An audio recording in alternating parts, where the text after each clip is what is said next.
No niin, moro vaan taas kaikki, eli meikä teki comebackin. No, God! No, God, please, no! No! No! Joo, valitettavasti.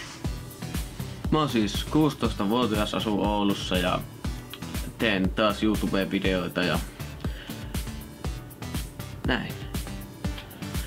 Meikä siis alkaa duunaamaan tälle kanavalle vlogeja ja sketsejä, ja ootte tiedätte miten tää menee.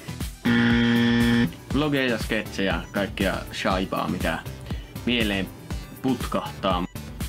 Mä sain siis uuden kameran ja mikki, tää Nikon D3200 kitti ja mikkinä on Rode VideoMic Rysoote. Joten alkaa tulemaan vähän parempilaatuisempaa matskua nyt. Mä siis on Instassa nimellä Miki Kelahaara, Snapissa nimellä Miki Kelahaara ja Kikissä nimellä Kelahaara Miki. Ja sitten myös meillä on Facebook-sivu, siellä on niinku Miki.